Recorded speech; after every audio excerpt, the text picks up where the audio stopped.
So I've got it up on the desk for you, and the first and foremost thing that I would say is the bezel. I will show you some gameplay later on, but the bezel's probably, once you get inside, it's probably about 4mm thick, so it is actually very thin.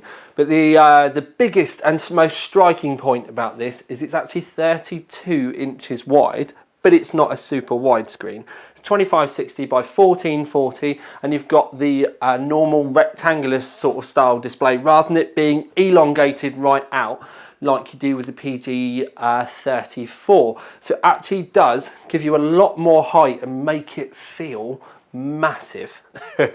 That's what she says. One of the other things is we do get quite a bit of tilt with the monitor, and you do have some height adjustment as well, but you cannot invert it at all. But that's, you know, because it's got the curve, and the curve is, if I'm honest, it does feel like there's quite a bit of depth to it. So just to try and give you an idea about the depth to the curve, there is quite a bit of it there, and when you do sit in front of it, it is very prominent. Or I think a lot of it is where it's to do with the size and the fact it's square as well. It is quite, yeah, you do get immersed quite easily. So the 4 buttons we will talk about in a bit, but you'll get the idea what I mean about the joystick and stuff when I do show you later on. And yes, I do have hold of the camera, but that's just to be able to show you underneath where you've got the HDMI, the display port, the mini display port. You've got a load of USB connectors over here as well, and then the power cable connection on it. But also with the power connection, you can see that we have like a pass through here, and that means that you can keep your cables tidier, and it directs them straight out the back. Also, it means I can show you a good look at the bottom of the stand with a very wobbly camera. But what I can also show you is we've got that design in there, but you can swap it out for this one.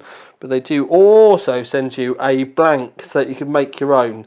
I did try and get an OC3D one knocked up, but the sign shop basically said they wouldn't just make me that, and I had to order loads of other stuff as well. So I was like, okay, we'll get rid of that. While we are here, you can see that you've got the red ROG logo. Now this is actually lit up. It's actually very cool, but this round the outside, you can see it's changing. I've just left it on cycle, but you can manually set that as well. Now that is the brightest it goes, but you need to keep in mind that we do have lights on in the room as well. Obviously the ceiling lights, and they're quite bright. You can see the halo around the ASUS logo. But it's not, this isn't really enough to like show up on a wall or anything like that. It's not enough light there. It's just, if you're gaming against a wall, you're probably never going to see it. But if you've got your monitor on an open backed desk and you can see the back of the monitor, it'll be kind of cool. But it's really going to depend on what you want. But yeah, if you thought it was going to light the wall up with all sorts of colours and stuff, it's not bright enough. Now, I'm not sure whether that's a good or a bad thing. I think that's going to depend on what you specifically wanted. I do like all the designs down the back though. It's nice not to just have a plain, and it is the normal ASUS Aztec kind of look to it. There is a cover that goes over this, by the way. I just left it off so that I could show you badly by holding the camera in my hand as I have been. Okay, so as always, down the back you can flick, and you've got the little jockey wheel at the top, or the kind of like joystick. We've got all your game visuals, your blue light filters. In the image one, you've got the adaptive sync. In the system setup, you can do funky things with the light in motion, which is the bottom, the Aura RGB, Aura sync. You can have the USB hub so that it stays on or off during standby, that sort of stuff. Next button down is your cancel. Button after that, if you press it, is your game plus. Next one is your game visual. They're all like shortcuts. And then the very bottom one is actually the power button. As you can see, I've just powered it off. Yeah, genius. Anyway.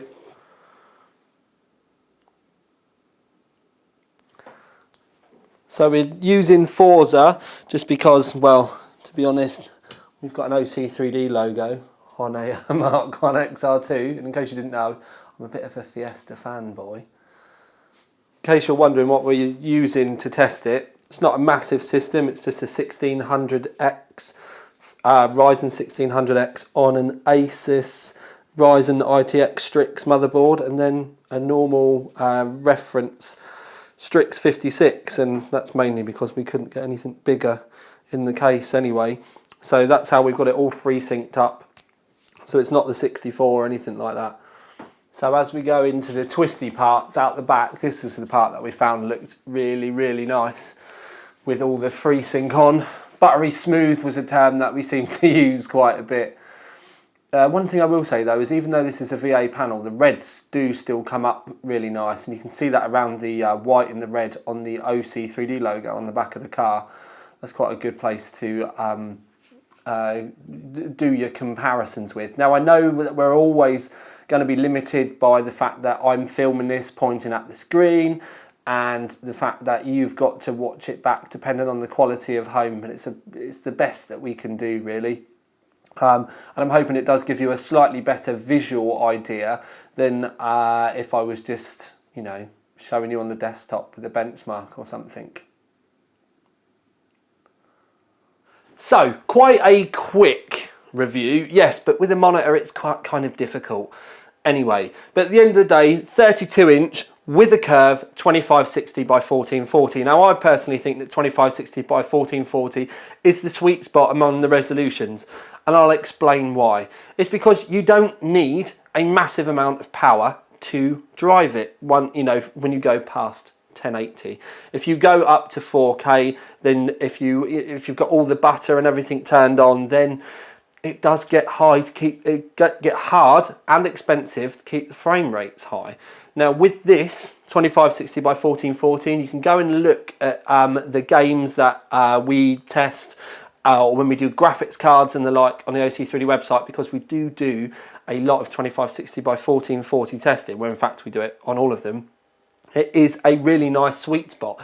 Now you need to think it's 144 hertz, so you're going to need to kind of keep that kind of thing in mind. Now some people do think because the monitor is 144 hertz that it's always going to run at 144 hertz. But the thing that you do need to keep in mind is your graphics card would technically need to be playing games at 144 frames per second. So you're never really going to, well, you might do with some games, turn the settings down and stuff, but really what I would personally say is if you can get around the kind of 70 to 100 frames per second mark, then you're on to a bit of a winner. But again, it's going to depend on your games, it's going to depend on your graphics card. Just don't assume that you're going to be able to buy this and all of your games are suddenly going to start playing at 144 frames per second or at 144 hertz, because the hertz and the FPS actually mean the same thing. If you're on a normal monitor without FreeSync and you had VSync turned on and it was 144 hertz, you would either be seeing your games at 144, 120, 90, 60 or 30. There's those big steps. So, I'm just trying to explain the technology behind it to you. So with this, essentially the graphics card and the monitor sync up. So you actually get, as you've seen, some rather nice buttery frames. Now we just chose that game because it had the OC 3D logo and it was actually a really nice way to see the reds. But one thing I will say is the second we turned it on, it was a case of, that is really nice. Now it's not an IPS, but then you're not going to get the idiot sending it back because of backlight bleed, even though that's just the way that they're designed. So, but the colours on it were really nice. They've done a really good job of it. When they brought out the original Swift, the reds on that VA panel were actually really nice, and they've done a very good job of calibrating this as well. You can obviously sync it and set it up to your own needs. You've got all the settings in the game software, in the game settings on the panel. So you've got a lot of things that you can play around with. Now you're all kind of wondering now, it's 32 inch, it's big. Is it expensive? Now, when you think about the PG279, it's a 27 inch IPS monitor, that's £900. I thought, well, this is a bit bigger. I know it's going to be cheaper because it's FreeSync, but it's newer as well. And I was thinking to myself, I don't know. I thought it was going to be about $699. Maybe ASUS would push the ASUS tax up to $749. So when I looked online and I saw it was $599, I thought that was quite good. Now you can get cheaper 2560 by 1440 FreeSync monitors on the market. There's no doubt about that. I've seen them much lower. But the thing is just because the resolution's there and it's FreeSync doesn't necessarily mean that they're any good. And it also doesn't mean that you're going to get them at 144 Hertz either.